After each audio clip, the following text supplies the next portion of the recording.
Hello everyone, welcome to another episode of The Guido Goes Off. As always, I thank you folks for watching. Now, before I get into the Finishers Week top 10s that I was going to get into, got some wrestling news to talk about, so let's get started. Now, of course, the big news coming out this week, the possible departure of Neville from WWE. For those of you which are unaware, which I don't know how, it's been all over the news. Apparently, Neville walked out of the Raw tapings this Monday in Detroit, Michigan. Now, the reason that's speculating and things going around is basically how the main event was going to be booked. Now, it was always said that the Cruiserweight title was going to be defended during the main event of Monday Night Raw in a lumberjack match. However, the original plan was for Neville to wrestle Enzo. Neville was actually going to be defeated by Enzo, and then Enzo would go on to face Kalisto at TLC. Enzo versus Kalisto was always the main plan for TLC. However, they did decide to change things before, I guess either before the show aired or as the show started, and that they were going to have Kalisto take on Enzo. And then informing Neville that they decided to put Kalisto in instead of himself.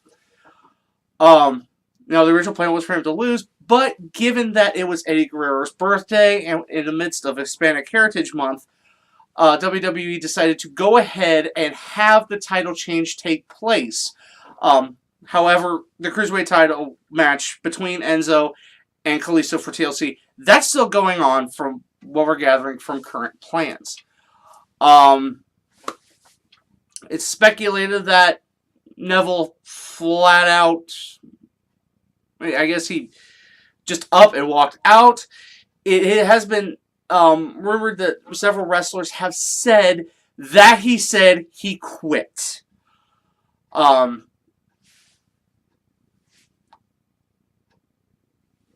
It's still no one in WWE has confirmed that he has quit, or that there was any notice given, or that he has even asked for his release.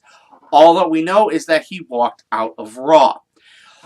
Now, given the situation, normally, of course, there would be a, if Neville is done, there would be, the best of luck future endeavors thing and all this. But none of this has happened yet, and WWE still has not confirmed that Neville has officially left the company.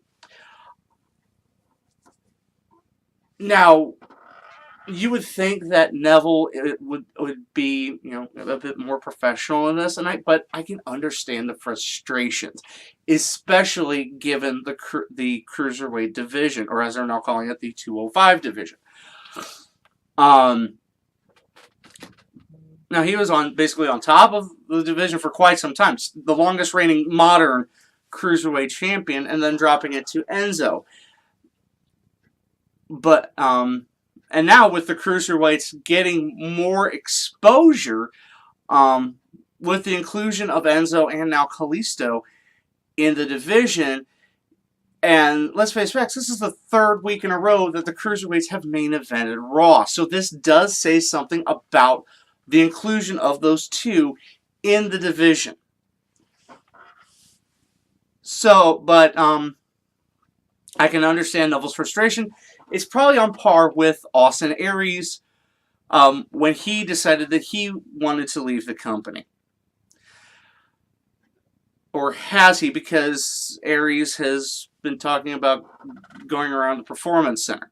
Now, his girlfriend, Taya Trinidad, who's Selena Vega in NXT, the manager of Andrade Cien Almas, she's there, so that's possibly why he might even be around. But we're going to focus on Neville. I can understand the frustrations with booking. Let's face facts. WWE hasn't been well known to treat people of a certain size, anything under 6'4" and 240 pounds, as great talent. It's only been in situations where those talents have been really, really spectacular. The likes of Rey Mysterio and such. But if he has left, I'm sure there are ways of going about it. And but like I said, there hasn't been any official announcement by WWE. No one's even saying that he has quit. This is sharing parallels with Austin Aries, even CM Punk, in how they just flat out left the company. And I'm guessing there's more to the story that we don't know, and of course we're gonna find it out eventually. I'm sure, I would like to think both sides are talking, and eventually they're going to come to a conclusion, and something mutual. Whether or not it will be Aries leaving the company, or Neville leaving the company, or staying with them. However, of course, the Marty Scurll of the Bullet Club has stirred the pot a little, saying that he needs a juniors tag partner in New Japan. So, yeah. And don't get me wrong, Neville was a huge star in New Japan as Pac. So if he does leave, that's a good chance that could be where he goes. And, of course, joining Bullet Club, as they seem to be persona non grata as far as WWE is concerned. Even more on that later. But as I said, this story is very early in its development, and we hope to get some more news about it later. So, of course, if I know something, you'll know something. So stay tuned. Now, as I said, the Bullet Club being persona non grata as far as WWE is concerned, and even with you, if you're friends with members of the Bullet Club, if you kind of talk about it, things are going to go bad for you. Such is the case of WWE creative team member and producer Jimmy Jacobs.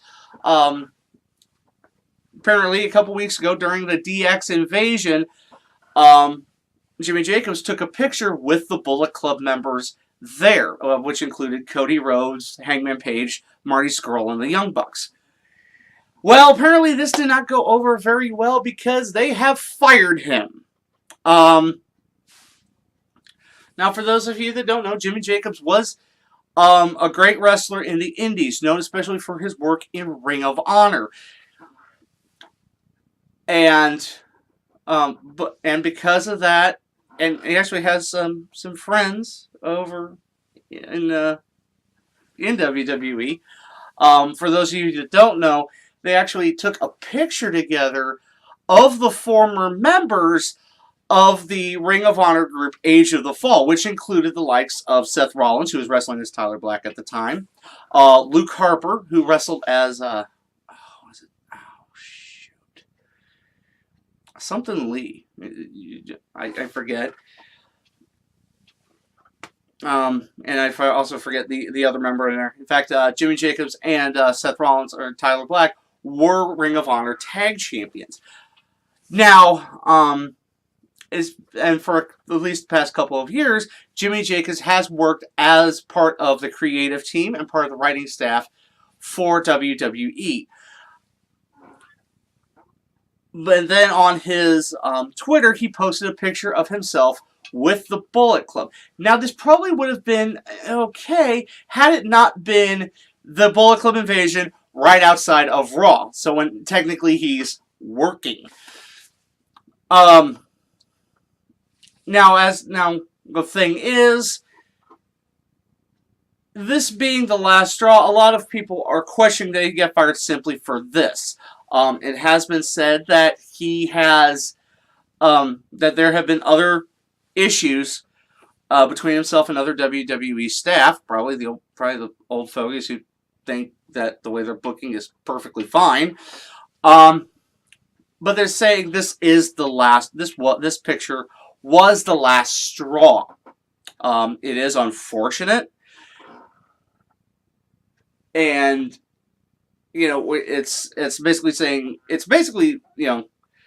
I can understand where it's a WWE employee taking pictures with people the WWE is in legal battle with. As we know, the Young Bucks have been served 2 cease and desist letters from WWE's legal department.